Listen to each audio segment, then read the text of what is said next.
Hello, hello, people. If you're guessing why we speak in English, it's because we have our guest here, and we are happy to welcome him in our beautiful city, Linz. It is Fokis. Welcome, brother. Yo, thank you. Welcome, bro. Thank you for having me. Yeah. We think you're a special guest and you are a legend. Definitely. That's why we want to ask you some questions, and we prepared some things. I don't know about a legend yet. You know what I'm saying? I'm working on that. But Yeah, I'm gonna pass the mic. yes, I don't know. I don't know about a legend. You know what I'm saying? I'm not a legend yet, but I'm working on it though. I'm working on it. Yeah, I consider you a legend because you yourself make really good music and you work with some very important people in the business, so you can maybe share some thoughts about that with us. Now I'll pass the mic to my friend Grandmaster Flo. Yeah. Whoa. Yeah, what up? So first of all, thanks a lot for coming here, bro. Yo. I'm glad to have you here. Welcome y'all to our first international podcast. It's a great honor for all of us, or at least for two of us. Yeah, man. But let's go on to his question. I'm already really looking forward to your experiences with all the way underground legends, or not even. We can't say underground. Like Onyx, KRS-One, they're not underground. They're like hip hop legends. Yeah, Legends. yeah. Maybe you can express yourself something. Yeah, man. You know, these guys are legends. Absolutely. I'm just grateful to have to be around them. You know, I've worked with many artists. I've all my life I've just been somebody who had to work very hard for everything. So my first time coming to Europe was 2018. I came with Edo G. Edo G gave me the opportunity to tour. I was like, yo, Edo, man, I want to come to Europe, you know. He told me he was going on tour. I was like, damn, I would love to go, man. He was like, buy your ticket. And it was that simple. So, What was the first step? Poznan, Poland, man. Right. Poznan, Poland. That's why I got a special around there. I got a special place in my heart for Poznan, Poland. But yeah, it was cool. You know, I went out there, and at that time I had not been on a stage for like 7 years. I haven't done a show. Yeah, bro. Yeah, but it was like riding a bicycle, and I felt good. So yeah, I mean, it's a blessing to work with all these legends and learn so much from them. Great, man. We already talked about this before the podcast did start. Usually we introduce our special guest with a little a cappella of them. Okay. Maybe you want to introduce yourself with, I don't know, 16 bars or something. Why not, man? Would be dope, man. Too much Jägermeister already, so we got in. All right, let's just get something in, man. I got a double CD coming out, guys. It's called Seasons Change, People Too. All right, and this double CD is a very, very interesting thing. I'm releasing it in 4 parts. Part 1 is called Welcome to the Ghetto, which is currently available right now.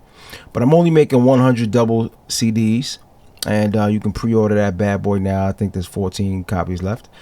And yeah, so let's let's I don't know, let's kick something. So let's go like this. Ever since a youngin', always went against the grain when you do the impossible. They always want to speak your name. Nothing but a bunch of lames thirsty for fame. I thought you was gangster. Why you tucking in your chain? Enough with all this bullshit. I'ma hit them with a full clip of these raw raps, make them do a full flip, make you take 2 trips, put you through heaven or hell, which is worse, being dead or in jail. Niggas feel me like Braille, I'm as real as they come, always speak my mind, never one to hold my tongue. Born and raised in the slums, but blessed with the gift of foresight. Through the trials and tribulations, knew I'd be alright. Nothing comes easy, that's something my mother said. Ain't no shortcuts when you're trying to get to the bread. Keep your mind sharp, never lose vision. And at all costs, make sure you avoid prison. That's a song called Born to Win. And the chorus goes like this. I was born to win. A champion, I could never lose. Always did my own thing, never played the rules. They say practice makes perfect, so I be going hard. It takes sacrifice and discipline, that's worth to God. Keep your eyes on the prize, always stand tall. If you get knocked down, get up and give your all. You know the grind is free, but the game is money. That's why my hustle is serious, ain't nothing funny. And since I'm here, might as well do the second verse. Yeah, bro. I refuse to lose, therefore failure is not an option. Be on your P's and Q's, cause you know that the streets be watching. Especially if you're dishing rock like John Stockton. It's best to stick to all the facts like John Cochran. Turn losses to a profit. Capital gains. Double up on your investments. Stack up your change. You can learn from the mistakes that you made. Everybody falls, but it's about the rise and how you get through it all. Me, I ain't here to ball. Now, I ain't playing games. I'm trying to purchase properties under my children's names. Break the cycle, perish a fucking millionaire. I'm talking tycoon status, fuck it, a billionaire. Gotta shoot for the moon, maybe I hit a star. It's never too late, partner, no matter where you are. It takes hustle, focus, and pure dedication. Work smarter, not harder, leads to elevation. Word. Oh, nice. Yes. Brother. Who gets the mic? Yeah, bro. Oh, hot 16, brother. Feel Yeah, free to cheers, drink with yes, my yes, brother. Yes. Salute. Straight salute, fire, bros. bro. Yo, Salute. bros. Yes. Yeah, man. I will not drink tonight. Cool. Good man. I need my clear head to. That's my last drink for the day, though. Oh, all right. Oh, okay. We usually do drag podcasts, at least I do. Yeah. Feel free to do so, bro. I There don't was drink a lot. there was hot 16. Thank you, bro. 2 parts, bro. Yeah, why Thank not? you a lot Yeah. that you shared that with us. Hard 40, probably. Word. 44. Thank you. Make sure y'all check that. Just make sure y'all go to Spotify, YouTube, check out that Born to Win by Fokis, Fokis. You heard it. Seasons change and people too. Go Right. get it. All the volumes. Only volume 1 is out now. Only volume 1. Ghetto. Welcome to the Ghetto. Welcome to the Ghetto. When we're speaking about the Ghetto, I want to ask you something. Yep. I don't know if it's a ghetto, but I read that you grew up in southeast Manhattan. Is that right? Lower East Side. Lower East Side. Yep, that was the Ghetto. Can you tell us about growing up there? How was it like for you? Well, growing up was a lot of fun, but it was definitely, poverty. One big building with, on one block you have 5 big buildings on this one block. Okay, each building has 20 floors. On each floor there's 8 different apartments, 2 elevators. Graffiti everywhere. People peeing in the elevator, people peeing in the stairs. You had this was growing up. Then you had crack vials in the staircase and needles and this was just like everyday life as a kid. It was just normal and regular. You kind of don't realize that you're in the ghetto until you move out of there, and then you realize like, damn, this is not the way you should be living. But my mom's definitely did a fantastic job raising us, and it's not about where you start, it's where you finish and where you take it. So, Definitely. But yeah, it was a lot of learning lessons growing up in the Lower East Side of Manhattan for sure. And where was the point in that time where you said, okay, I want to start music, and you opened your own studio in that time? Is that right? Yeah. The Crystal Clear Studios. Yep. Is it still there? And tell us maybe something about the start process and how it is right now. Yeah, I mean, I started first as a DJ. When I was younger, I was my older brothers. They was into music and breakdancing. So as a kid, you always want to do what your older brothers do. So my brother was DJing, so I was DJing. He used to tell me don't touch the turntables, and then when he was not there, I would touch the turntables. And then I would just, play records and make little tapes and scratch. But back then there was no Serato. That didn't exist. So you had to actually buy vinyl. So I didn't have enough money, so I couldn't buy records and keep up with the records. So I started rapping. And then from rapping, because my brother also rapped and produced and stuff like that, so I just followed him and then did the started rapping. Was in one group, then another group, and and I started to produce as well, because the person, my man Jeff JFR, who was like the producer for all of us, he would I'd be like, yo, Jeff, I need a new beat. I need a beat. And he's like, yo, write a song and then I'll give you a beat. And I'm like, but I need the beat to write the song to. So I just got tired and I just bought my own machine. And then I started an MPC, MPC 2000. And then I started making beats from there. And then I partnered up with Jeff and my other friend, Polar Rock, and we made a studio. And that's how I learned how to engineer. And then I ended up getting another. 2000s.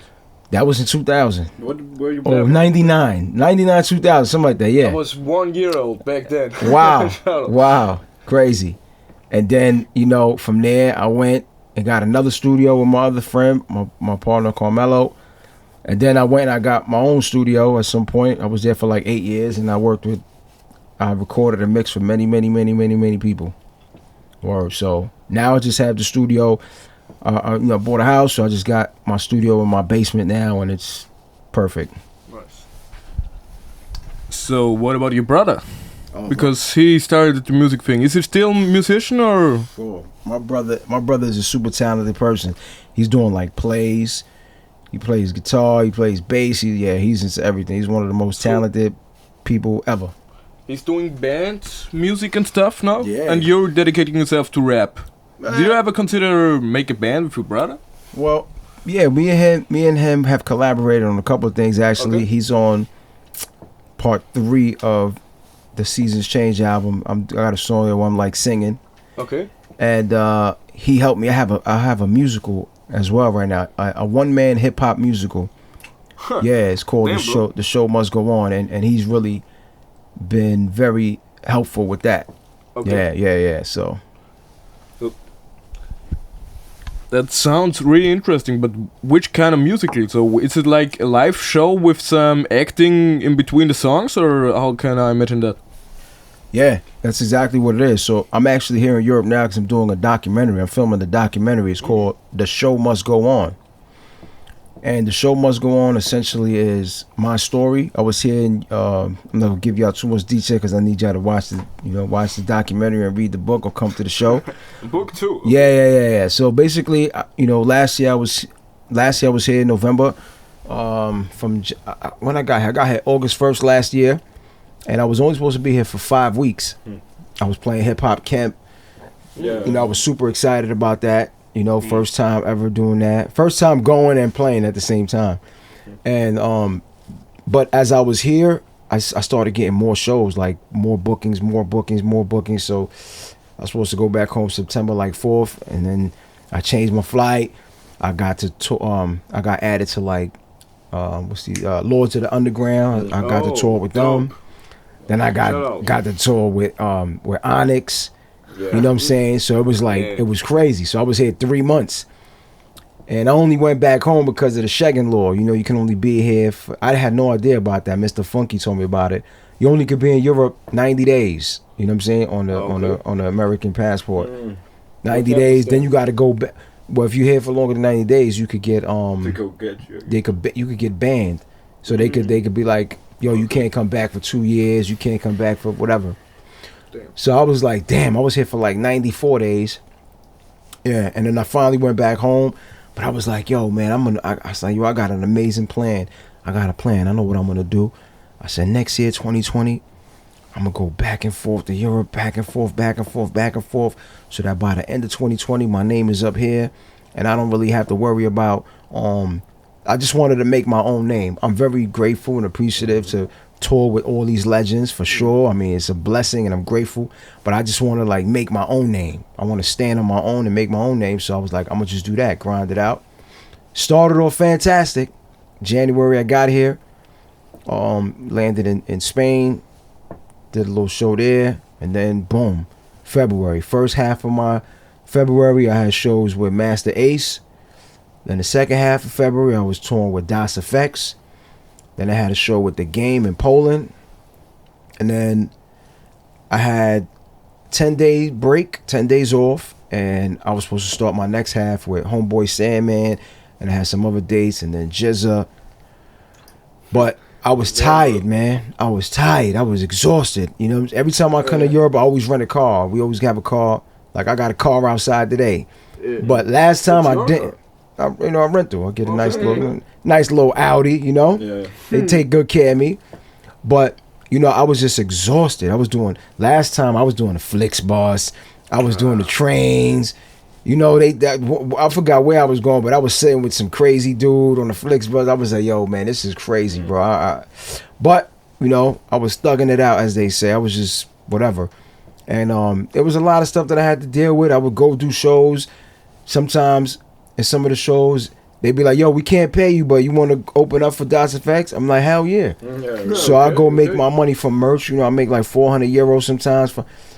But then you get to the hotel, and you like, all right, I made 400. It's 2 a.m. I gotta catch a train at 6. The hotel costs 85 euro. Do I want to spend that money? So I go to the hotel like, excuse me, is it okay if I just sit in the hotel lobby? They're like, yeah. Grinding. So I just sit in the lobby, you know, put my feet on my bags and my hands here, knock out for a little bit. So just doing all of that is exhausting. So I was like, yo, I'm going home for a break. I'm going to take a break. So I flew home. I left all my shit here in Linz at Flip's crib. I left all my luggage. Everything was in Linz. And I just went with a book bag back home. And then March 9th, I get the first call from Italy. Show canceled. Second show in Germany canceled. And then I was just like, all right, I'm gonna cancel this. Corona Scheisse. Corona Scheisse, baby. Scheisse Corona. So basically from that, the first 2-3 months, everything was beautiful. I was doing live stream shows. I had Lost Professor, 9, Grandmaster Kaz, Hakeem Green, all kind of people. I really learned the live streaming thing. Everything was great. But then like July, I started with the anxiety. You know, I just started like just getting not in a good place. But it was getting out of control at that time, I guess. Nah, it was slowing down actually. It was slowing down. It was getting better now. You know, like May was like the peak. May, June was nasty over there. But what made you like freak out? I want to say freak out. It was just like, I'm just like yo, what's going on here? You know, like then I'm like just like looking at, okay, I'm just like in my crib and, you know, in the backyard and the studio, and then you just like, I just started anxiety, just started overthinking about all kind of shit, just thinking, oh, what am I doing in my life? Oh, it's this, oh, this, I'm a failure, all this other stuff. Too much time to think. I couldn't sleep in the night and fighting with everybody. You know, it was just very bad attitude. And then my brother, you know, the talented one, he just like, you know, one day he's just like, yo, man, go take a trip to the beach, go to the woods, man, just go sit down just by yourself with nobody. Nature. Yeah. So that's what I did. I went and then, you know, I sat 5 hours on the boardwalk on the beach and just watching the water and just listening to music. And then little by little, I started kind of snapping out of that funk and started getting back into my positive self, little by little. And then I was like, yo, you know what? Fuck that. I'm going to figure out a way to get back to Europe. Because, you know, I'm not even supposed to be here. But I figured that out. But you got to wait for the documentary to see how I did that. And then I basically said, yo, I'm going to go back to Europe and I'm going to go do this documentary and I'm going to just go film all the same places. Like, I want to stick to my plan. Like, all right, it didn't go exactly how I had it planned, but I'm going to modify the shit and I'm going to still go back to Europe and I'm going to still build my name and I'm going to still, and that's what I did. So I'm doing a documentary. It's called The Show Must Go On. And it's basically a story about perseverance. It's a story about overcoming obstacles and finding a way to get shit done and just pushing forward no matter what. So I've just been interviewing different venue owners, promoters, rappers, DJs, like everybody, regular people. And some people were really affected by this in a negative way. Others told me it was like the best thing that happened to them in their life. You know what I mean? So that's basically, you know, what this is about. So in order for me to do that documentary, I had to write the story out. So by the time I wrote the story out, I had like 76 pages. So I said, oh, I want to write a book. So it's like a book. And then the musical, I made a one-man hip-hop musical, which essentially is, I'm basically performing the documentary live. I'm telling you my story. For you to really understand who I am and why I'm doing this, I got to take you to the beginning. I got to take you to my beginning so you can see what perseverance is all about. And that's it. The show must go on, but let's find out where the show started. when at that time where you had your first studio, were you working besides that, and when did you become like a full-time artist? Because I see you're grinding it out right now, like on every direction, on the base of your music. Right. So how did you become the person you are right now? Man, I just like I said, growing up where I grew up, you know, we weren't rich, we were poor basically, Yes. and if you wanted something, you have to work for it. So I had a job. I was in the 4th grade. That's like, I don't know, probably like 10 years old. I was working at Joe's Variety Shop. Everybody knows this from my neighborhood. I used to make $1 an hour, but I'm 10 years old, so I would work 35 hours a week, and I'd go home with $35. There was not too many 10-year-olds had $35 in a week, you know, at least in my neighborhood. And then that was just instilled in me. So I just realized if you want something, you got to go work for it. And then even when they tell you no, you got to find a way to make it happen. And that's pretty much who I am in a nutshell. If I want something, I figure out a way to make it happen, and that's it. I don't know if that answered your question or not, but Yes, it does. But I guess you had some obstacles along the way. always. What would you say was the I know, like Corona, you said the virus was like a breaking point also for you. But was there one time in your life where you said, "Now I have to change something. This is the time. Now or Always. nothing." Yo, always, man. Life never stops. There's one thing I learned, man, is like this, right? No matter what, man, like you could be sitting on top today and at the bottom tomorrow. You know, you could be here today, gone tomorrow. But no matter what, the world is going to keep turning. The sun's going to keep rising.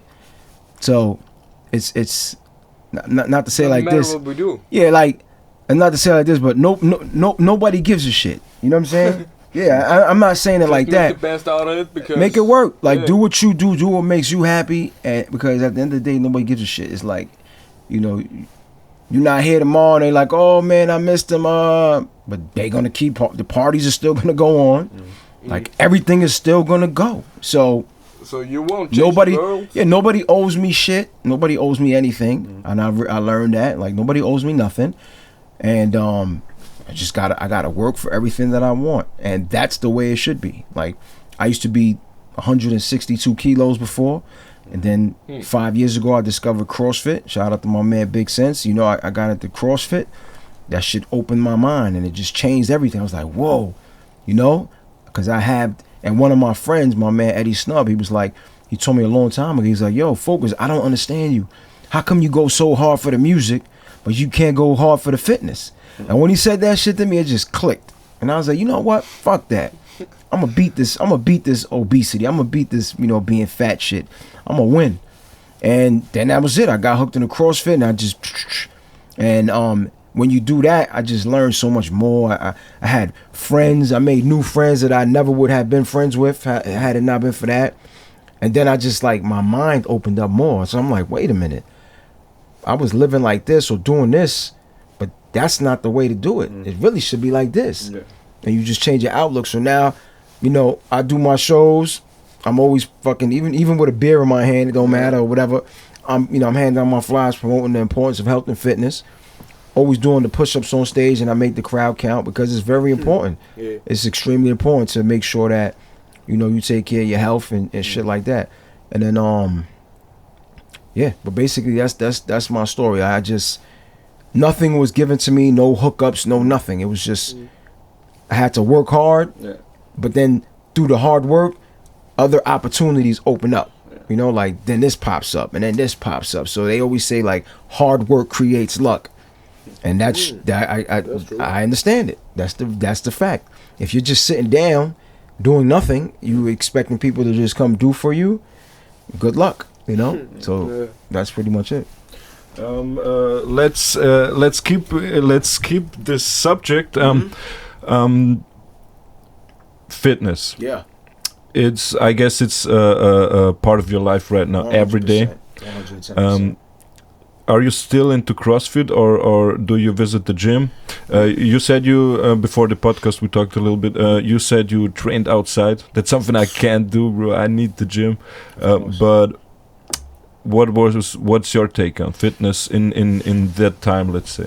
I believe CrossFit is, in my opinion, is just a great thing because it's like lifestyle shit, you know, and it pushes you. There's like it's crazy, but I'm also a certified CrossFit level 1 trainer, so I got my certification, you know, and I learned it. So now I just follow an app. I just use the app, and I bought all the gym equipment, the bike, the rower. I have all the shit in my basement now, so I don't really need to go to the gym. My home is the gym now, my basement. But I had to work out outside because the gyms were closed, and at the time I didn't have equipment. So I had to go to Home Depot and buy some plywood, and I made my own plyometrics box so I could do box jumps. And I'm the worst handyman in the world, but I YouTube, and I got it.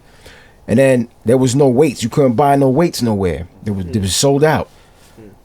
So I made weights from concrete, fucking concrete water mix, and then I made weight plates like that. And then finally I was able to get a barbell. So like, yeah, I need it in my life because it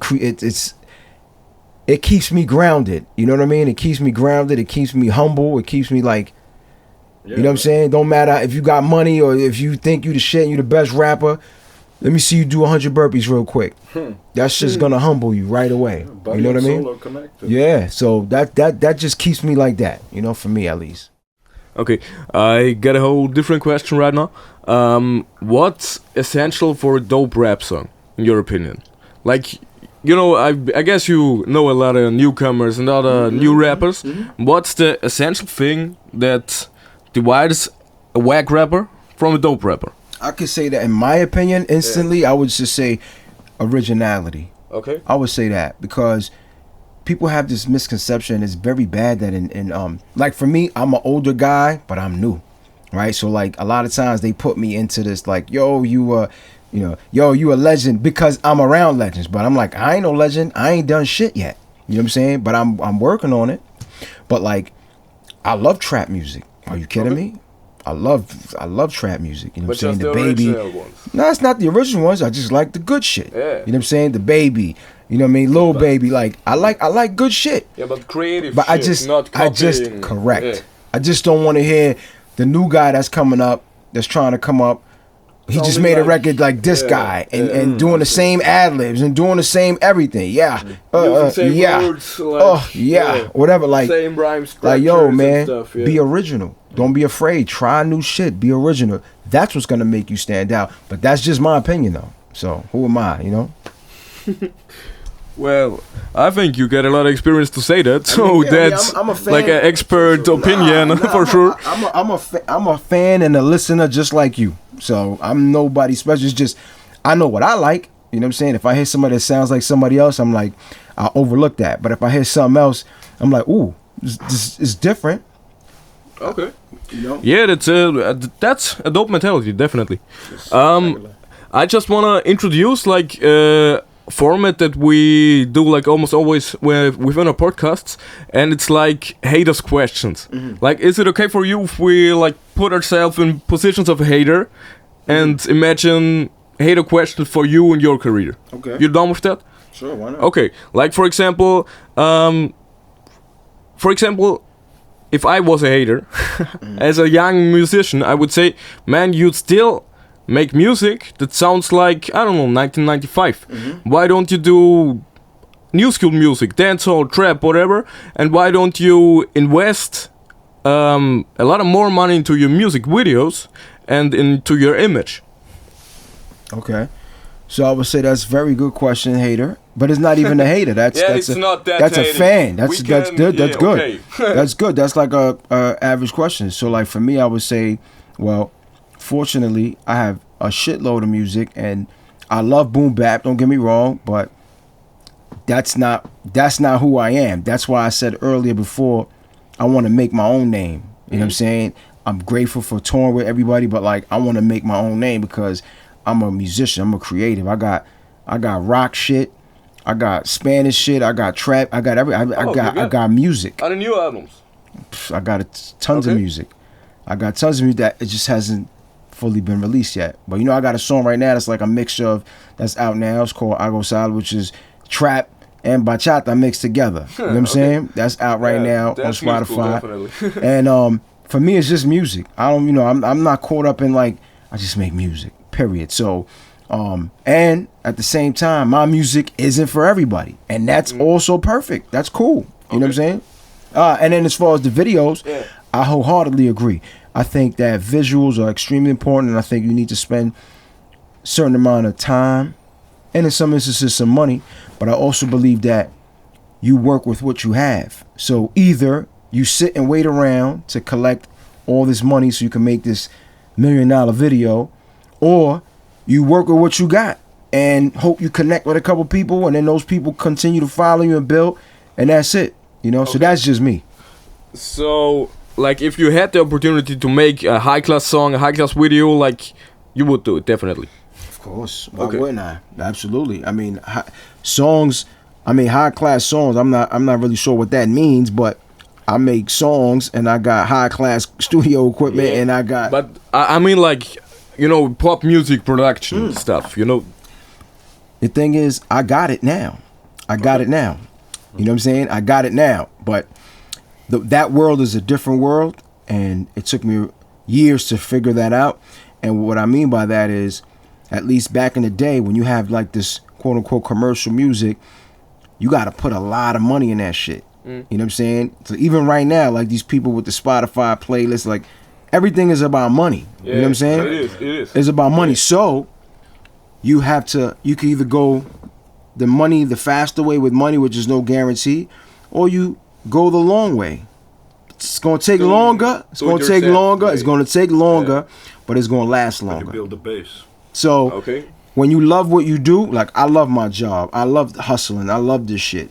I love going to a venue and they be like, Fokis, who's Fokis?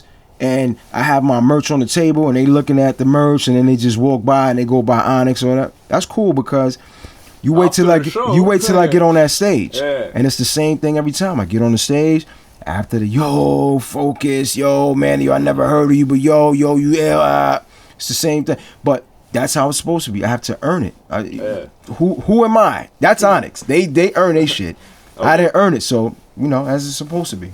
You got a hater question too? No, I don't have a hater question. I wanted to ask you something about your upcoming release and your older releases. And the question is, what is your favorite song of yourself? My favorite song that has been released already? Yeah, and one that is not released. Damn, that's really tough. But I would say I don't know, man. That's a hard one. But once again, no, I'm good. Thank you, brother. Thank you, brother. I think.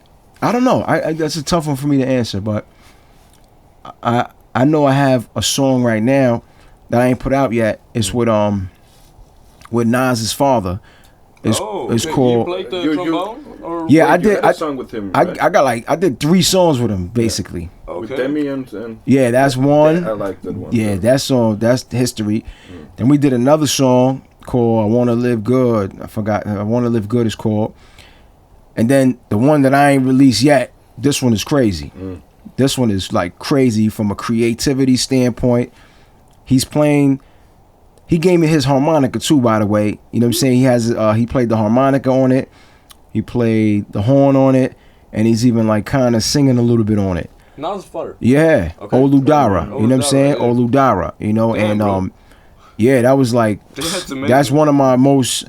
Because it's creative, that's why. It's a very creative record, so I'm looking forward to people to hear that. I got another crazy record that's very creative with Joe Budden. You know what I'm saying? I got a record, I ain't put that out yet either. You know, and then I got I got a record with Joel Ortiz, I ain't put out. I got a record with, I got a whole album, it's called a vintage album, it's like just with artists from the 80s and the 90s. So I got a record with Big Daddy Kane, King Son on there, I got King T, MC8. You know, it's a bunch of shit, but I recorded those a while ago, but they ain't come out yet. But I got a project with this guy from Poland named DJ 600 Volts, and he really pushed me to another level. I got a song that's like some James Brown shit. You know, I'm like singing. It's all live instrumentation. So before, years ago, I wanted to be, because I stopped rapping. I kind of like gave up almost. But I was still, I own my independent label and I have the studio, so I was always doing that. Liberty, huh? Yeah, no, Loyalty Digital Corp, and I was always, you know, hustling that. But I was like, fuck this rap shit. Like, I spent so much money, and I don't want to be in the. Focus on fitness. Yeah, well, I was fat as shit back then, so I wasn't. Yeah, I wasn't really. I just was just like tired of going to the open mics and the same story and the same thing. I was just like, I'm gonna focus on making money. But after the CrossFit, I got re-inspired and I started creating. I was doing the CrossFit. I started the CrossFit, and I was at the same time working on, if you know Skies and Torre, these rappers, that independent rappers. But they did an album that I was a partner with from a label side, and I recorded and mixed it, and I was getting paid monthly checks from this album, and they're not even like, you know, on the radio, commercially, nothing. But I was getting like some good money. And then I saw those guys tour. And that shit just, it inspired me so much. Between the CrossFit, I was like, damn, if I could do this for myself, I'll be chilling. Because I don't need to pay nobody to mix. I don't need to pay nobody to master. I could tour, I could do all this. So I'm always grateful and thankful to those guys for giving me the opportunity to work with them, because it opened my mind and it inspired me to like go out there and really do more. You know what I mean? I see. Well, bro, you just fucked up my concept, but I'm gonna continue on with hater questions. There we go. Okay. Okay. Nice. Yeah. Next haters question. I heard you. I heard the people pay money for featuring you, and well, my opinion, that doesn't fit up with the hip hop thought I was inspired by, you know, because I was, for me, hip hop was something like, if you have an inspiring song, I'll be on it no matter what, because that's like the hip hop community feeling for me. Yeah, so why do you want money for features? That's a very good question. It really is, because actually I remember you reaching out to me, and I was like, so that's good. That's like a hater question / personal, but that's good though. That's good. Now I'm gonna break that down. I'm gonna break that down though. So here's the bottom line, right? And it's nothing personal, because it's, you know, for me, first of all, this is my job, right? So I don't know if you have a job, like if you day job. I don't know, bro. I don't have any money. I'm trying to make music with music too. Yeah. Okay, I got you. So you got to think of it like this, right? Right now, I'm out here in Europe, right? I bought my own flight. Round trip ticket was like $800. I rented a car. I'm spending like, I don't know, $26 a day. I've had this car for I'm going to have it like basically a month, right? So I'm spending money. I'm putting gas. I played a couple shows, made a couple of dollars. It's cool. But me personally, I'm investing in myself, because I know that with what I'm doing, I know that, and the relationships that I'm making, I know that it's going to put me in an even better position later, right?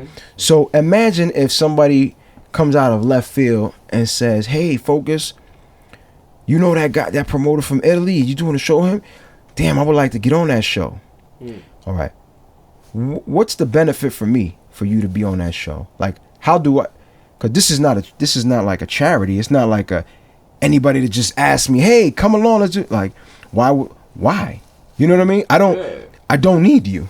Yeah. You know what I mean? Like, yeah, but that's like, for me at least, like playing a show together is something whole different, like collaborating for me personally, because I would say, like, if someone has a song that really inspires me, he has my interest, and he touches me, and if it doesn't inspire me, I don't want to do the feature anyway, because it would be bullshit. For me, in my opinion. Absolutely. So again, that's just one scenario, but it goes back to, if you say, hey, let's do a song together, I'm like, okay, well, let me look at his numbers. Let me see if he has, like, what do I gain from this? Like, that's the first thing I look at. How do I benefit from this, right? So I look, and I'm like, okay, does he have a lot of numbers, maybe?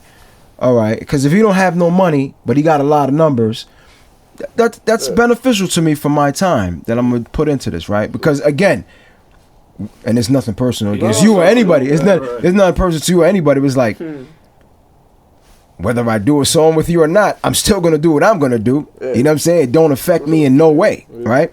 So my thing is, I know that for the work that I've put in, and I know for the following and the brand that I have, it's not a million followers, but it's a good, strong, loyal people. I know I worked for that, and that's worth something. So I never go to somebody and say like, yo, just put me on tour with you, or yo, give me this. Like, even with Ghetto G, I was like, yo, I could get us a sponsor. You got to bring, it's business, right? Because like you said, you don't have a job and you're trying to make music off money, right? Well, you going, this conversation that we having right now, I would say maybe in about 2-3 years, you're going to be sitting here, somebody's going to ask you the hater question. Maybe. Say, yo, why? Because how do you continue to make music? How do you continue to exist? How do you pay for studio time? How do you do this if you're just doing it for the love?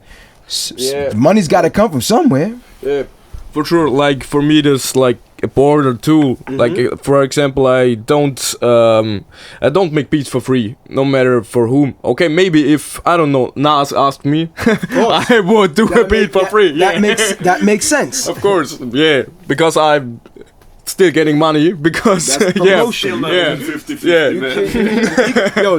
could do the beat for Nas and he don't have to give me no money, just give me the credit. I'll be good with that. Yeah, definitely. Yeah, well, I already did some like collaborations for free that I regretted. Like I think everyone has this moment. Maybe you're right, and in 3 years I'm thinking differently about it, but I don't know. Nah, and I'm gonna say, I don't mean to cut you, but I'm gonna tell you like this. It's like, yo, I did I don't expect nothing for free. You understand? I just don't, because sometimes free is not free and it comes with shit attached. But like Def Ill, let's talk Def Ill. I heard about him. Like my friend was like, "Yo, you got to meet this guy. He's good." So then he comes and I met him after a show and he's rapping and stuff. And I'm like, okay, he's rapping really fast and like that's cool, but I still don't know much about him. So he asked me to do a feature. And I was like, okay, you got a budget? Like you got some bread? And then he told me later, he was like, yo, Fokis, I was mad at you, man. I was mad at you. But, right. But then I went to his house, because I saw him again at a show, and he was cool. He was like cool. So I'm like, all right, if you cool, I'm cool. You know what I'm saying? I went to his crib. His magical kitchen where he has all his genius shit going on. And then I'm hearing all this stuff. And I'm like, yo. I'm hearing beats. I'm hearing rhymes. I'm seeing videos he's doing. Like, he's just doing it like a fucking little scientist. And I was like, ooh. I was like, yo, this guy's crazy.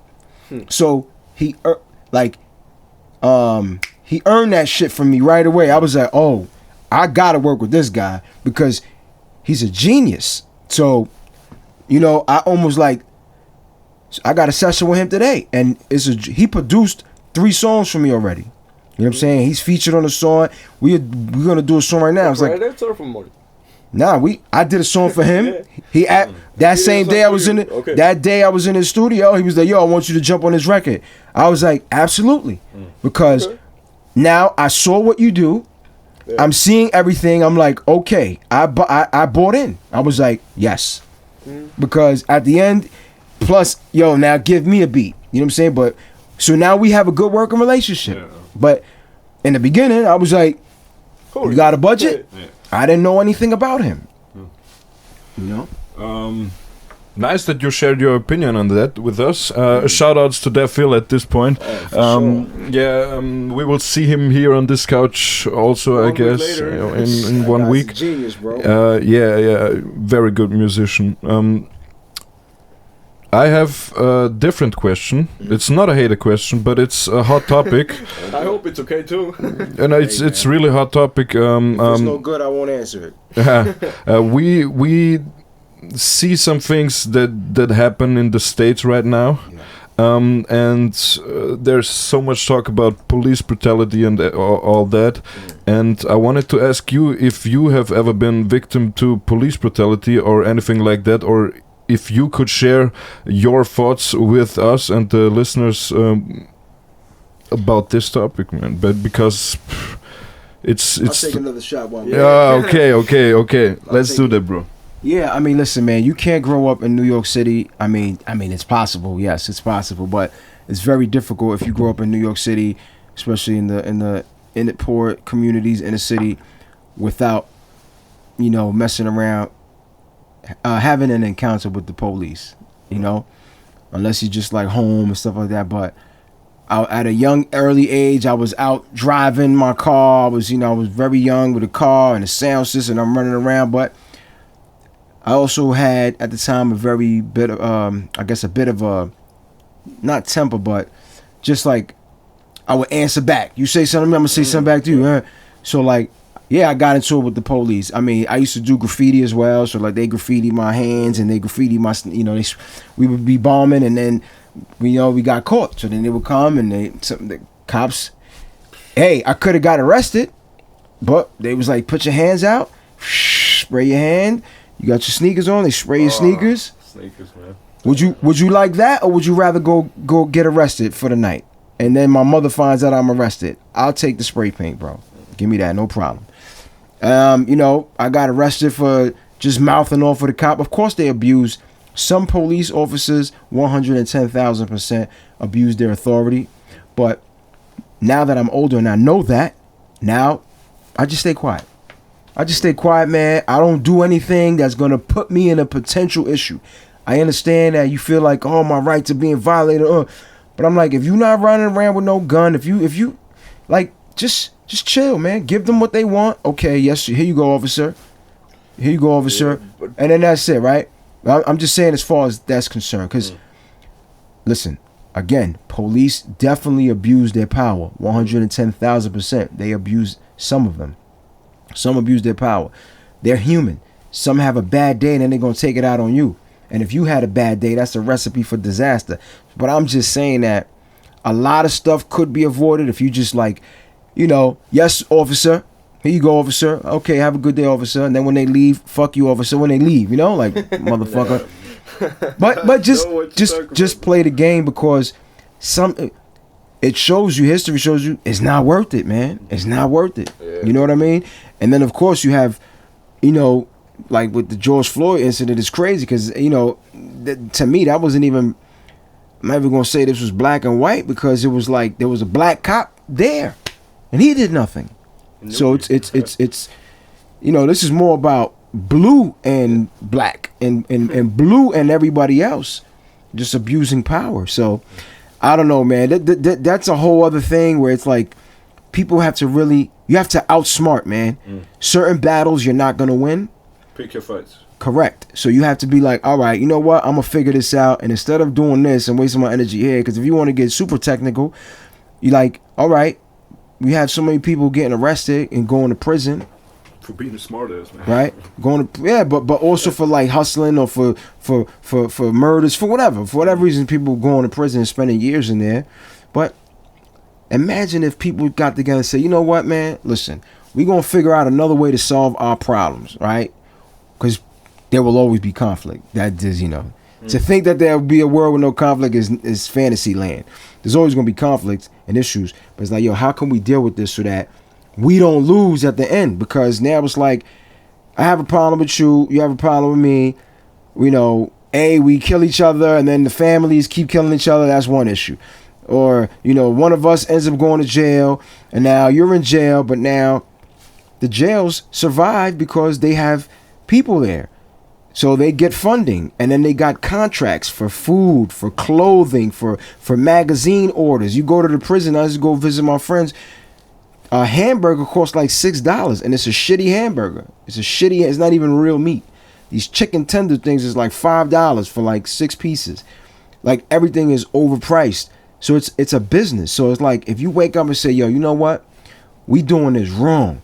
Let's stop going into the prisons. But then the problem is, if you do that, now the people that work at the prisons, now they don't have no jobs.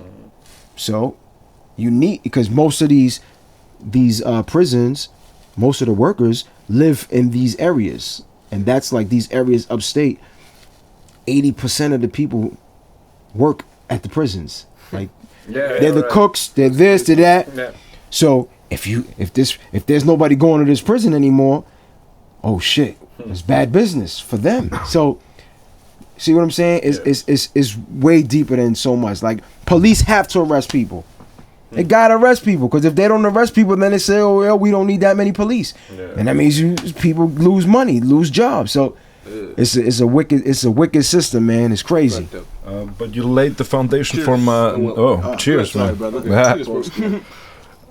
You laid the perfect foundation for my next question, and it is these problems can only be solved by politics and not by let's say policemen or the guys on the street. So maybe you can share your thoughts on the election and how the situation is right now on the streets. Let's say. I mean, in my personal opinion, I feel that we are responsible for ourselves. I feel like every person needs to take accountability for themselves. Forget about what a president or what are you going to do for yourself, right? That's the first thing you have to really look at. Yes, thank you, brother. That's my opinion when I look at it. You know, I feel like every person has. No, I'm good, thank you. Every person has the right to live their life how they choose, and that's fine. You know, if you choose to be a person that's whatever, that's your right. It's cool, you know. And I've learned to not judge anybody that chooses to live a lifestyle or listen to music or whatever they believe. It's all good. It's all good. But as long as you know you have respect for people, like you respect me, I respect you. Cool, bro. Whatever you want to do, go for it. You know. And if you choose to live a lifestyle that now, let's say, is affecting other people in a negative way, you know, that's not really cool. So like, how can we work that out? How can we figure something out so that you can live how you want, but it doesn't really affect other people? You know what I'm saying? Yes. In a negative way. And you know, that's really what it is. So it really just boils down to individuals taking accountability for themselves and saying, you know what? I'm tired of these lockdowns, or I'm tired of this and that. Guys, what can we do? I'm tired of these police coming here and abusing us, or whatever the case may be. How can we, we need to get together and figure out how we can police our own community. And what can we do? Can we make shifts? Hey, you work this shift. Correct. You work this shift to this shift. All right, cool. Listen, no selling drugs on the street. Maybe you're going to hustle, go into this apartment, whatever. I'm not telling people to do what they do, but it's got to be something like this, because when things get hot, police come, and if there's correct, if there's no crime and there's nothing happening on this neighborhood, you won't see the police as much as you do. So it's like people got to think a little bit, but easier said than done. Will you tell us who you are going to vote for? If not, Biden. Biden, 100%. Yeah, I mean that's the less of the that's the less that's the best of the worst, but yeah. It's crazy, like you guys can only choose between Democrats and Republicans. No, you can't. There's you can have 12 parties. Yeah, but they have no voice. But the problem is it boils back down to the money. Boils back down to money. If you don't have no money, it's very difficult for you to be heard. And that's the problem. So you can silence people with money. If you got money, you don't exist. Crazy. Maybe Grandmaster, you can ask him something. I have some questions for you prepared, man. Okay. Let's switch the topic and Yep. get it to something more happy. Yeah. You've been touring around all Europe and I guess all USA too. Which was your favorite concert moment and your favorite city? Man, that's a tough one, bro. That's a really tough one. It really is. I mean, for me, I have a special love for Linz. I know it's not the biggest. Dope, bro. It's not the biggest city or whatever, but I have a special connection with Linz. You know what I'm saying? I shot a video here. Well, now I shot 2 here, but I shot a video here. I just connected with the people. But I love Poland as well. I love all of Europe, to be honest with you. I really do. I just enjoy the pureness. Europe compared to USA? Well, the USA is cool too, but like what happened, in my opinion, like the New York scene is a little different now. It's like not that cool anymore. It's not that it's not that cool. It's just a different scene now. When it got to the point where you got to go to the strip clubs to, make it. It's like I don't want to go to why do I got to go to the strip club to go get my record played? You know what I'm saying? Like I'm like I don't knock nobody. Yeah, I got a wife. Oh, okay.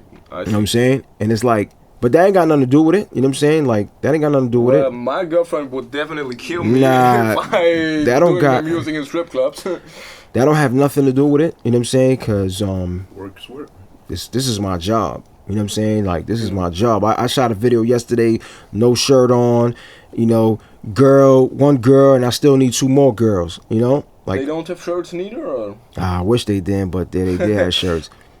I just don't, you know, I don't, this is my job, so I'm not tripping off any of that. But So your wife's okay with that? maybe not, but Okay, I'm good. going to do what I'm going to do, Yeah. you know? It's Okay. just my job. That's your It's my job. That's all. So prime priority. yeah, I mean, this is my job, so I'm gonna do my job the best that I can. It's gonna give me the best opportunity to reach the most people and get my message and vision that I want, you know, across. That's an interesting point. Is there any no-go? Like you already said, strip clubs, but is there any more no-go for reaching people, you know? Like anything you definitely wouldn't do even if you would reach millions of people?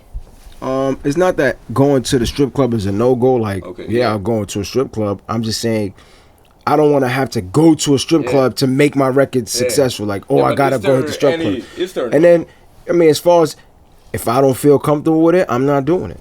The sellout point, like. I mean, I can't say any specific thing, but if it's something, anything that's on the table, I'm gonna look at it and evaluate and see if it makes sense. If it makes sense, I'm gonna do it. If it don't make sense, I'm not gonna do it. Okay. That's it. Okay. Nice. Then one last special question from my side, because you already told me your origin is Dominican. Yes, sir. Yeah, like I wanna just take the opportunity and ask like 1 or 2 questions in Spanish, because I always wanted to do a real international podcast, and now we have the opportunity. Yeah, this is real international. Muy bien. Entonces, ¿cuándo estuviste en Dominica la última vez? La República Dominicana, ¿verdad? Sí. ¿Y de cuál ciudad eres? Bueno, yo estuve allá el año pasado. Fui con mi esposa, fuimos a Punta Cana. Y mi papá es de San Cristóbal, la capital. Y mi mamá se crió en Puerto Plata. Entonces, ¿estás allá muchas veces o una vez por año o algo así? Sí, yo de vez en cuando, como cada 2 años, cada año, de vez en cuando. ¿Cuándo fue? Hace como 5 años yo fui como 3 veces, porque tuve un show, tuve una gira y toqué en un programa que se llama Sábado Coporán. Salí en ese show. Después tuvimos un show que se llama Mix Show Power Summit. Y después fui de vacaciones. So, creo que fueron como 5 o 6 años para atrás que fui 3 veces en el mismo año. Ok. Y tienes mucha familia allá, ¿verdad? Oh, sí. Mucha familia. Pero tus papás sí viven en Nueva York. Viven aquí. No, mi papá vive en Santo Domingo. Mi mamá aquí, pero toda mi familia están allá, sí. Ok. ¿Y por qué no hiciste muchas canciones en español? Creo que tienes 1 o 2 o algo así, ¿no? Yo tengo una que tengo un video. Después tengo otra, bueno, que es mezclado con inglés, que se llama A Gozar. Pero ahora en el nuevo disco tengo otra que hice de reggaetón.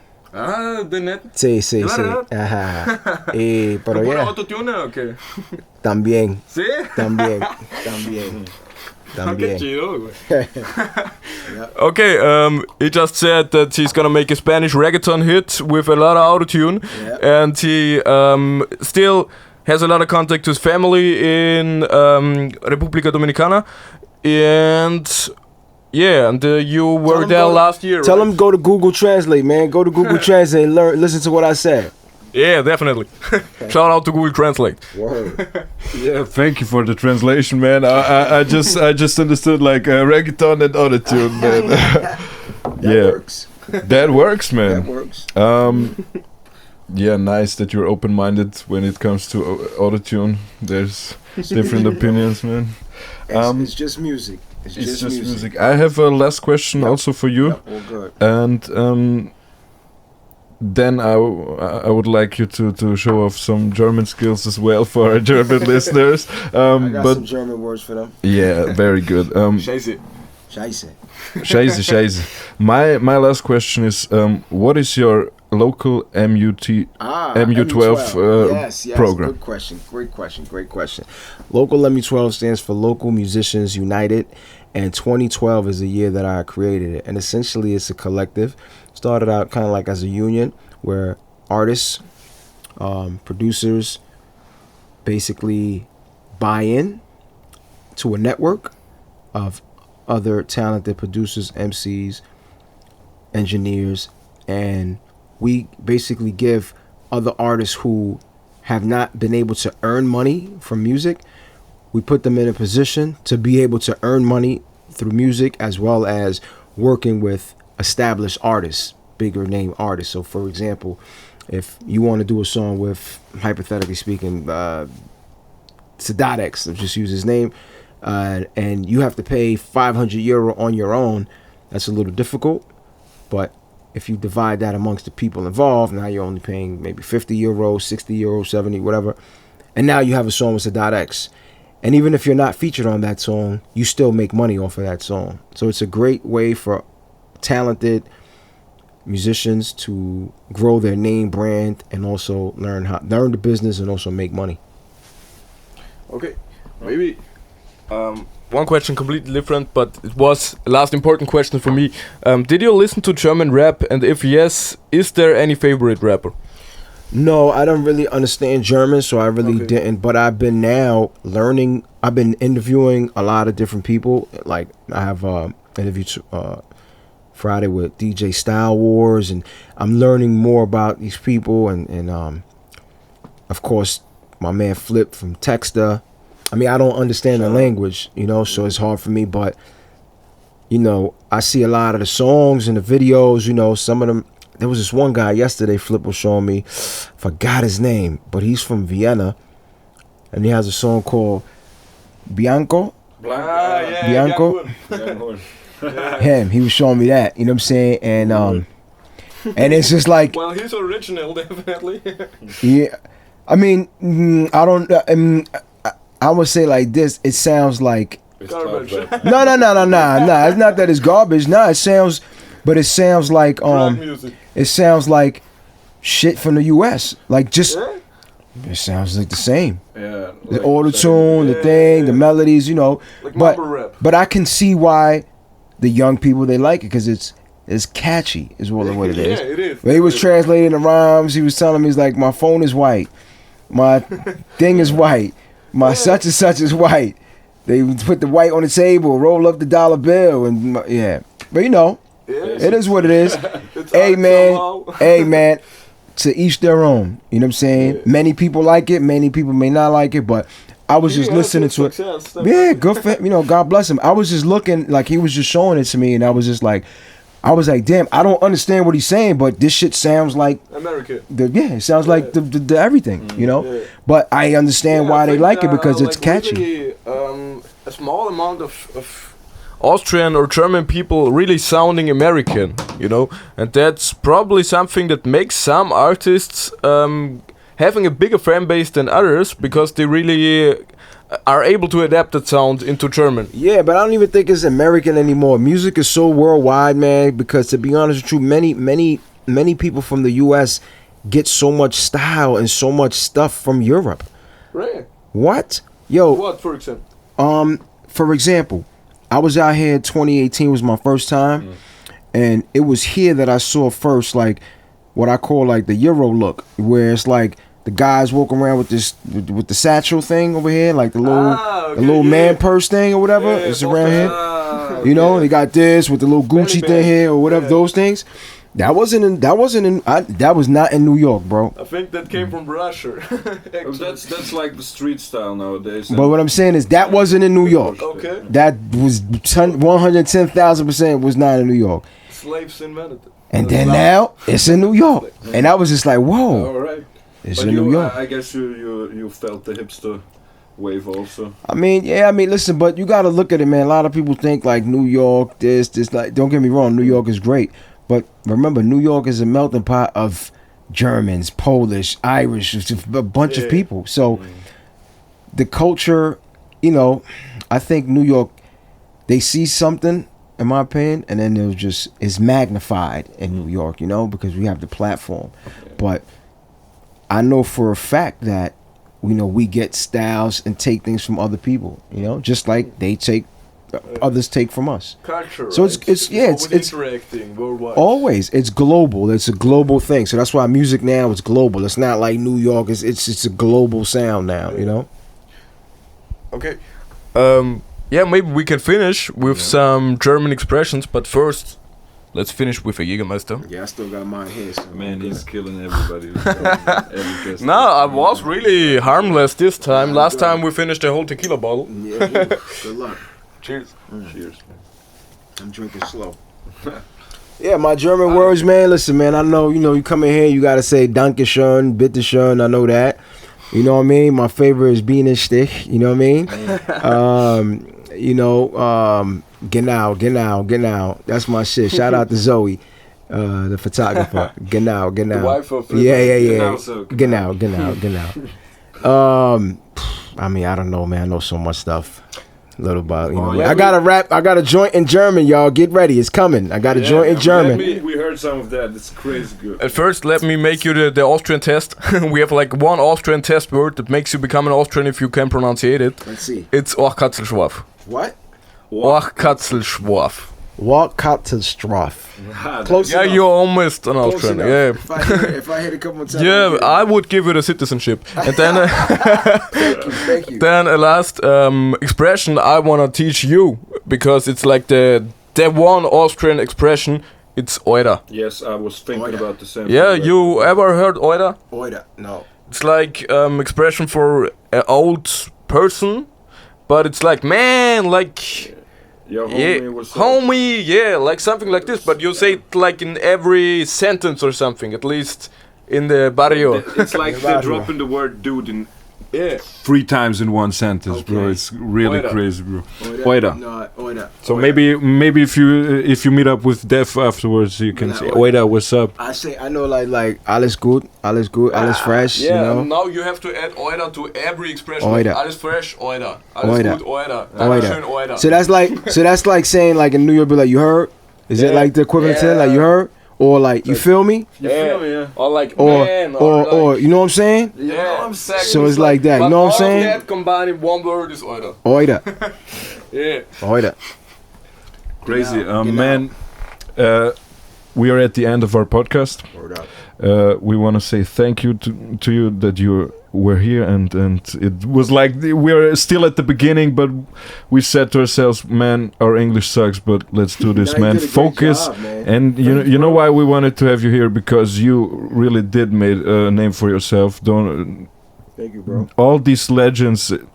Take them aside, man. You're a very, very wonderful person, man, and we're glad that you have been here with us tonight. Thank you for having me. And yeah, we hope that you visit Linz again, because You you're can count on that. yeah.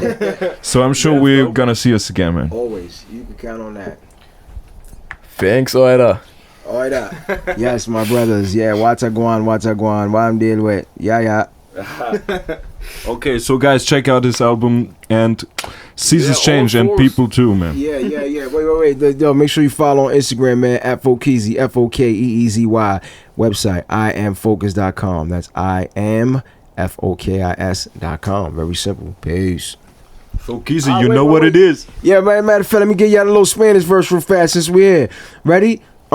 Llegó al que le dicen el Dandara, directamente en vivo de la Gran Manzana. No me importa si tú tienes jevo, eso no es nada. Parte boricua y parte dominicana. Oye, mamá, ¿cómo te llamas? Tengo un amigo y lo llaman Osama. Está escondido pero pega fuerte. Ven, mira, a ver, dime si lo sientes, mami. Eso es relajando. No, en serio, ponte ahí, sígueme perreando. Ella tirándome con todo poder y yo brindándole sin poder. Ay, lo que tengo para ti es frescura. Si estoy enfermo, tú eres la cura. Ay, Dios mío, qué nena más chula. Pon la atención si no me llevo la tuya. Yeah, man. BLUNTTALK. Okay, yeah, no, bro. Just maybe I have a try to get my Spanish words too. I'm really provoked right now. But let's look because I didn't kick it for months. Okay. Compadre, ya sabes, esta rola es para los carnales, bajando el cielo con cada frase. Estoy echándole ganas a la carrera. Sin la música no sé dónde fueras, lo que quieras. A mí no me importa tu vida, aprendí a disfrutar la mía. Cada día, ganando mi feria con pura rima. Ahora escuchan la Grandmaster Flow en cada esquina. Mira, amo la tierra latina. Viva México con su cultura y su comida. Todas las historias, todas las memorias me llenan mi corazón con pura euforia. Saludos a la Ferrera Records, a todos los hermanos, a cada quien que me esté apoyando. Saludos a los chicos de Ciudad del Niño. Los deseo lo mejor con todo el cariño. ¡Ey! ¡Oira! Yeah, oira. BLUNTTALK. Salute.